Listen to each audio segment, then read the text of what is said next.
Hello, hello, and welcome to BISP Solutions. So we will resume. We will resume our sessions of Oracle Fusion Financial. So in the previous sessions, we were doing the common GL. So we have completed a common GL configuration under this Oracle Fusion Financials. Okay, so our next module, or you can say the next topic we will be covered is that accounts payable. So in the accounts payable we will cover the configuration, and we will create and the suppliers, and we will see the relevant features of accounts payable configurations. Okay, so accounts payable here means that we are just configuring this Oracle this application for the supplier. Whatever we purchase from the supplier, the payment terms, the reference data set, what are the invoices, all that things we are going to cover in this topic. Okay, so how will we cover the accounts payable configuration? So first we will configure the common options for payables and procurement. So okay, so we will cover the first topic, that is first we will configure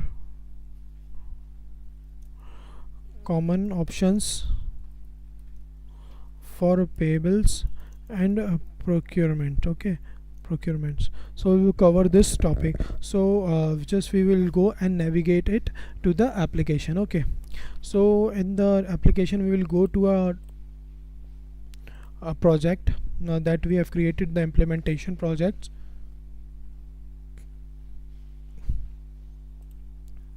We will go and resume a project and we will continue from there. Okay, so so here under the task option we will first search the common options. Okay, we will search the common options to configure the accounts payable to payable and procurement. So under the common options we will, under the task option we will search it common options. Okay, so after the common options we will be see the two tasks: define common options for payables. Here if you just see it, it will show you define common options for payables and procurements, and the last is second is manage common options for payables and procurements. So we will choose this options and we'll continue. Okay, and here you see there is two tasks, that is the mandatory task while we doing this this configuration for payables and procurement. Okay, the two tasks are manage procurement agents and manage common options for payable and procurement. Manage procurement agents we will discuss it later, but first we will go and select first we will configure the manage common options for payables and procurement. So here again go to task. After we just clicking here, we have to assign a business unit that we have created. Okay, we will assign a business unit. In the previous session we have created a business unit is the PRA. Okay, so we will assign this business unit to this procurement and payables in the common options. So after assigning, you will be able to see the window is open up. Okay, here you can see. Okay, we have just implemented the rapid implementation in the previous session. So this this distribution is taken defaulted. Okay, why it is taken the defaulted, let's see. Okay, first we have to select the liability. Under this liability we have to select the accounts payable. Okay, we will go and select it from here. You can see the accounts payable is randomly selected. If suppose if you are going doing this manually, you will be able to go, you will select your company department and the accounts payable. From here you can select it, you can search it, and you can select this account payable. Okay, so why we are choosing this liability? Because anything we are going to pay to the supplier, it will be recorded under the head of accounts payable. Okay, so the next mandatory field is the prepayment Prepayment is that given advance to the supplier. So this is also the option under this payable and procurement. So we have to assign the prepayments account as well. So we have to assign the prepayments under this account. If it is not been selected, the same activity we have to do. Okay, we just select OK and move again.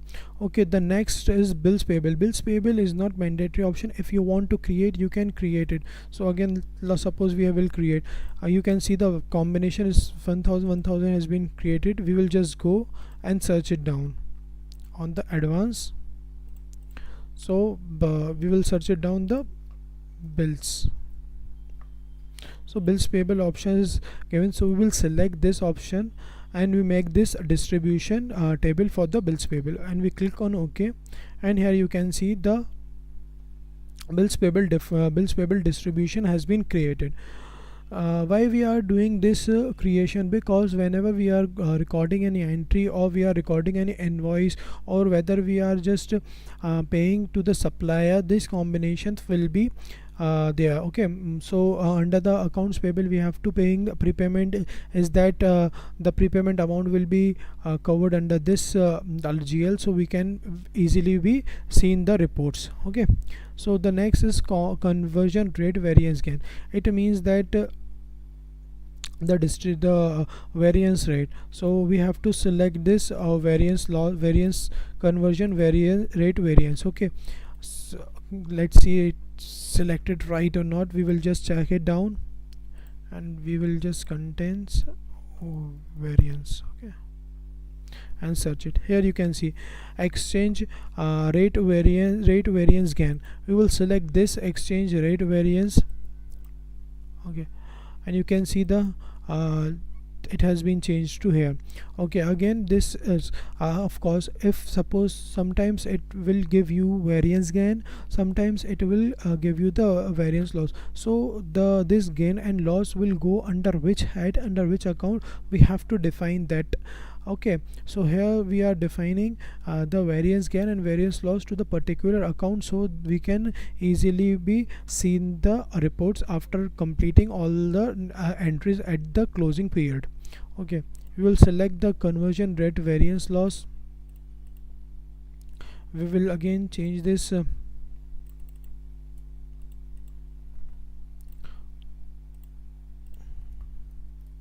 we'll just search it variance. Here you can see we will just select exchange rate variance loss. Okay, we click on OK, and we just created this information as well. Here discount taken means that suppose if you are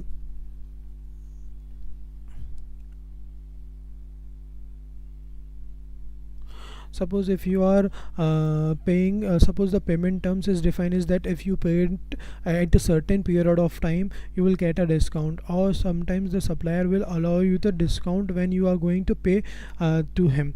So all the discount have to be come here, because we have created the invoice of that particular amount. So that's why the discount taken distribution is mandatory, and we have to select this discount account as well.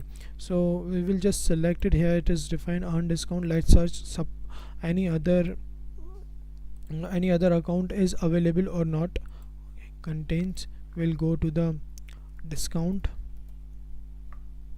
Here you can see discount given, discounts, earned a discount. It is earned a discount. So the best option we will choose is that the discounts. Okay, we will select OK, and we click OK. So now there is more default distributions are available, like miscellaneous, that it has been created automatically through the rapid implementation, so we will not going to do this. If you want to create the distribution of a freight, you can just create a distribution at a freight. If you want to do the prepayment tax differences, here you can select it. Okay, so it is so this head is default distribution, so it has been created here. So the next under this manage common options for payable procurement, the next topic is automatic offset. What do you mean by this automatic offset? It means that where it shall be automatic, whether it will be automatic in another account, or where it is related to a segment. Okay, where we can offset it. If you have selected particular segment, you can just check it at the primary balancing segment or all segment except natural account. It will be set off other than this account segment. Okay, so one time payment is that, suppose if you are paying to a customer, particular person, or to a particular entity only one time, we have to we will just select this distribution here and click it. And suppose it is a one time expenses, suppose we are purchasing a building, that is a one time, whether it is a one time or not purchase.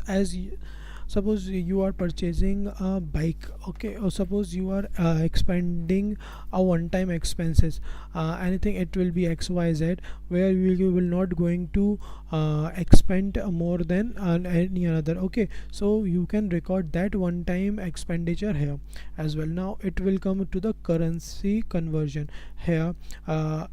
Suppose here mostly in the enterprises were doing the business in more than one country, and the receivable and payables will be done in more than one currency. So we have to just check it here in this common options, that we require the conversion rate entry as well. Okay, here you can see the conversion rate type. If conversion rate type, there is a various thing that where the you can just search it, and you can choose it the conversion rate type, what rate you want to define it. We'll just select the corporate here. Of course, if you are using the currency conversion rate entry, we have to make the combination of exchange rate, exchange gain, and exchange loss. Of course, because sometimes we are paying in the a loss, or sometimes we are paying in the gain because of simultaneous, because of mostly changing the exchange rate in the market. Okay, so in which distribution we will record this. So we'll just select it, and we will just select this.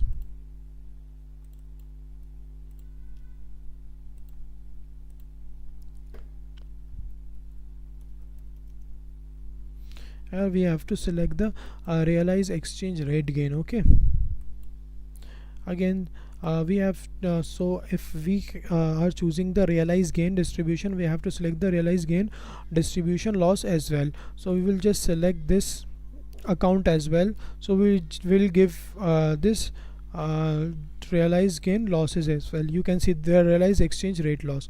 Okay, we selected okay. So now here you can see the currency conversion has been also set up, and now you can see no mandatory field we have to select here. If you want to add, you can add it. If you don't want to configure anything, you can just escape it and click on save and close. Okay, so now here the next is expenses accruals. You can see we were doing the an accrual principle. Okay, so we will just record the expense in the accrual item, accrual expense item. So now if you will select this, you can see whether the accrual expenses you want to record at the end or at the receipt. At the receipt means when we get the receipt or issue the receipt, we will record this entry. Okay, so this is the expense accrual topic is this. Okay, so now suppose it will be called the self-billed invoice. Self-billed invoice, we will not say. Here comes the legal entity information. Suppose the legal entity is registered VAT registration member state. Okay,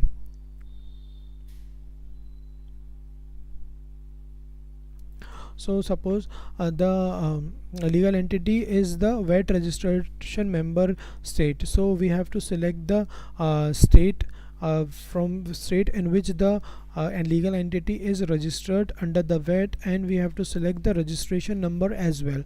Okay, it will be provided, so we can add this. So in the near future we will be able to pay the tax, and we can see what tax amount we are paying to the supplier in the which the state. Okay, so here will also come bill to location. We can add the bill to location. Bill to location can be another state. Okay, and the additional information it was provided that any other regional information as well. So this is how the common options for payable procurement has been created. We click save and close, and we have just created this manage common options for payable procurement. So after that we have to do the reference data set. Okay, what is the reference data set?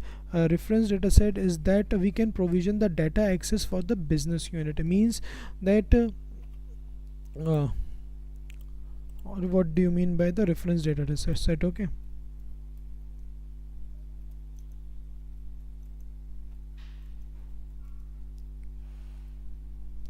so the meaning of the reference data set that we can provision the data across for business units. Suppose it is done under the payment terms when we were just when we create the payment terms. Okay,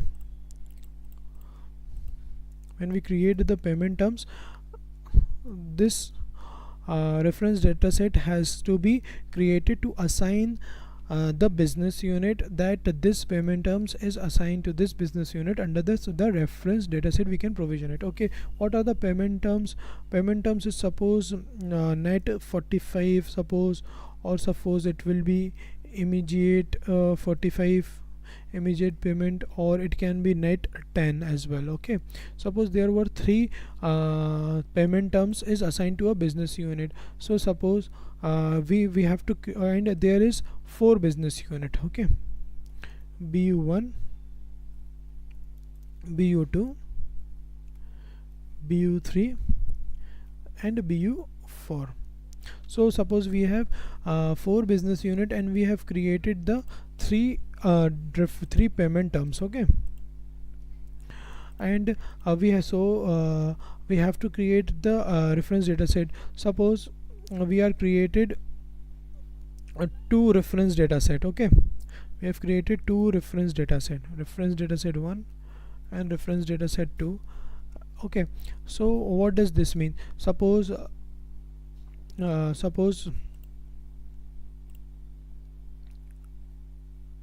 suppose net 45 is assigned to this reference data set 1. Okay, and this reference data set is assigned to the to this business unit. Okay, so when this business unit this business unit record any invoice, it has to be paid in 45 days to get a discount of whether or not. Okay, so again here if you can see the payment terms we will assign to the immediate payment, we also assign to reference data set 1, and again this reference data set is assigned to the BU. So BU1 is getting two payment terms, that is net 45 and the other is immediate. Okay, so business unit 1 can be paid in the immediate time or at the net 45 rate time. Okay, so suppose now again there is another data RDS we have created, and that is we provide this immediate to reference data set to RD2. Okay, and this reference data set is assigned to business unit 2. Okay, it can be done here. So in a single project we can assign the reference data set and payment terms equally as per their requirement. Okay, so this is called reference data set. So how we will be going to record? So before making any payment terms we have to create the reference data set. Okay, so the reference data set how will be the reference data set will be created? Okay, so we will go to see.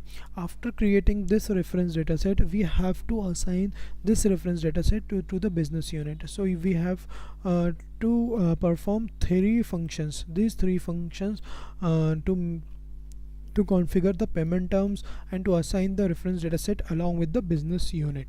Okay, so now we will go and create the reference data set. Again in the our project we will select reference data set. You search it and here you can see we will click on the manage. Okay, so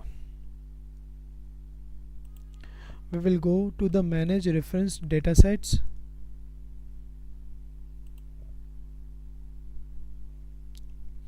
and here you can see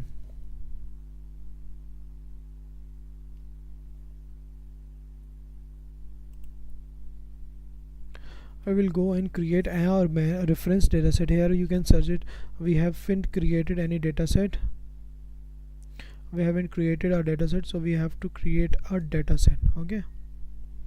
So again we have to click on the add icon and we click here. So we have to set the code. Suppose we are having a set code is PRA is a project. We will select it so we can easily be easily fine. Okay, so we will give the code PRARDS.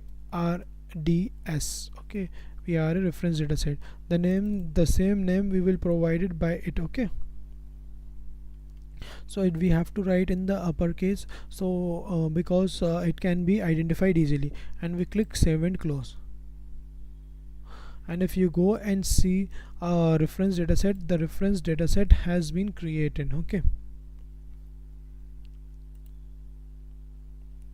close. Okay, so now the next topic, so the next thing is come up the payment terms. What is the payment terms? So payment terms is basically the terms that that has been agreed with the customer. Suppose a customer is suppose you are paying the customer, you are paying the supplier 100% of the amount when the invoice has been issued, without any delays, or without any delays of 0 days. So this is the payment terms. When the invoice has been issued, you have to provide the payment at anyhow at that time. Okay, suppose the other one is creating the net 45. It means that if you pay the amount within 45 days, you will get an amount. So this amount can be in installed can be in installation. Suppose like you have to pay 100% amount in 45 days, so you have to give the discount of 10% if you pay the supplier in first 10 days, or if you will pay in the 20 days, you will get a 5% discount, and at the end, if you pay in next 30 days, that is complete in 45 days, you will get a 2%. It can be called as an installment. Suppose you pay any amount, the first installments of a payment in with first days, you will get a discount of 10%. And if you pay the amount, any amount next, you will get a 5% in next 20 days. And in the next 30 days, if the remaining amount has been paid, you will get a 2%. The remaining amount you will get, you will not be able to get any discount, and you have to pay the full without any discount. Okay, so the another is suppose let's take the third example, and the third example is like if you are paying the amount in 5, 10, 15 days. Like if you pay first installment in 5 days, you will get a discount of 25%, and the next, if you pay the you have to pay the next installment in 10 days. Okay, it means you have to pay the amount, this is I'm talking about without getting any discount. Suppose let's take an example of net 10, 15. It means you have to pay the 25%, or you can say that you have to pay the 35 percent of amount, that is the first installments in first 5 days. Then you have to pay again the next 35% in the next 10 days, and the remaining 30%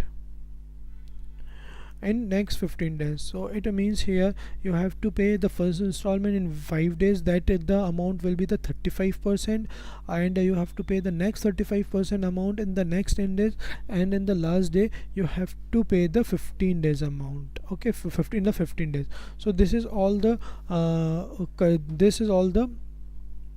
terms you have to be paid here. Okay, so now we will just go and create this payment terms in an application. So again, here in the application we have to search the payment terms. Okay, in the task option. So we'll just click on manage payment terms. Okay, now again here in the manage payment terms we will go to the task, and here you can see various payment terms has been created by other users. So we will first go and create a payment term. Okay, we'll just add on, and we will give a first name, that is we will provide the first name is PRA immediate. We will give the description. Okay,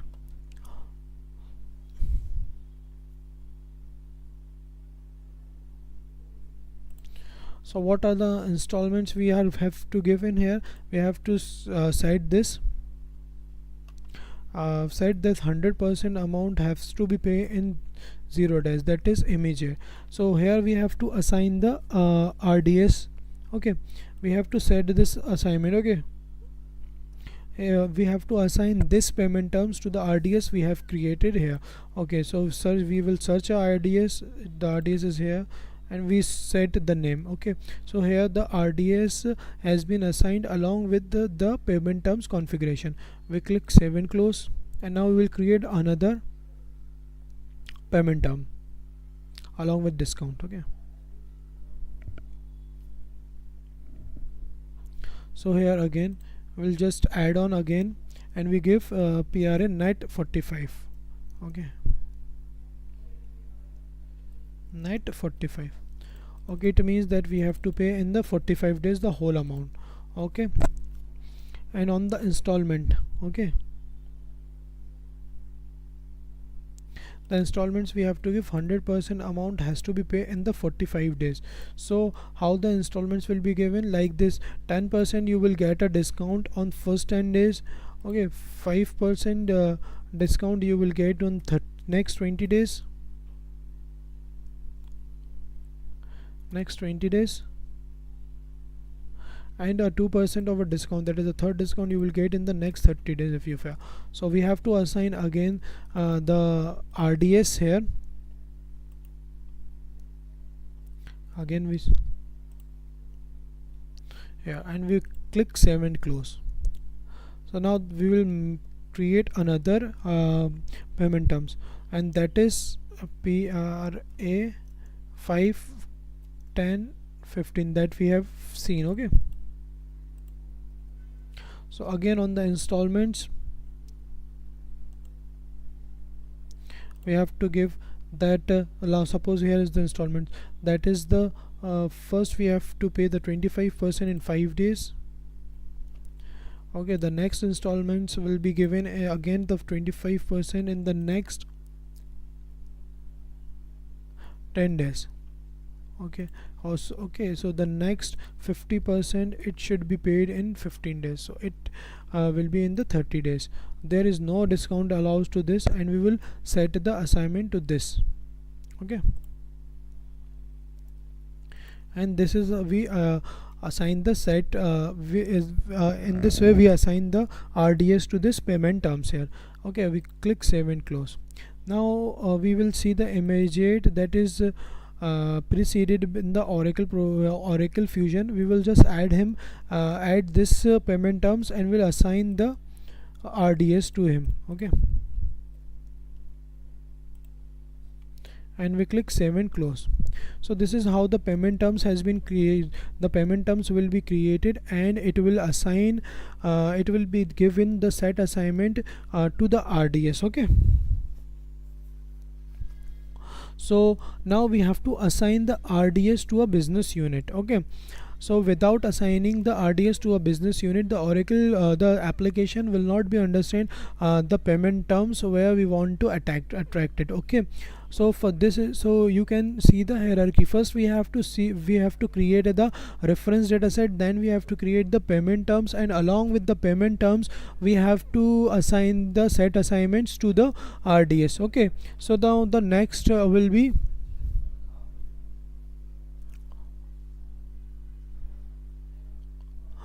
so now again in the next step is we have to assign the RDS to the business unit. Okay, without assigning the business unit, the RDS will not be able to, and the application will not be able to understand the work, okay, flow. Okay, so again on the project, we have to search the business unit set assignment. You can search as business unit only, and here you can see the manage business unit set assignments. We will go here. Okay, again we will see the manage business unit set assignment. So we have to click on the go to task, that is on the action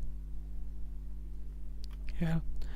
Here I have told you in the previous session about this, when we are assigning this, that we can change this when we will do the payables module. We will you will be I will explain you here. Here you can see the difference data object, to whose data code it is assigned, and to what the data set name.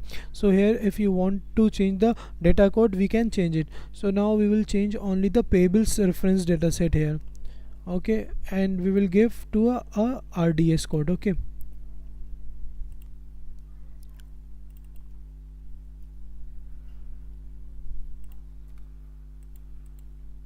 and we click OK, and we click save and close. So we did assign the set assign we did assign a business RDS to this business unit. Okay, so this is for the today's session. So we will continue on next session and the accounts payable configuration.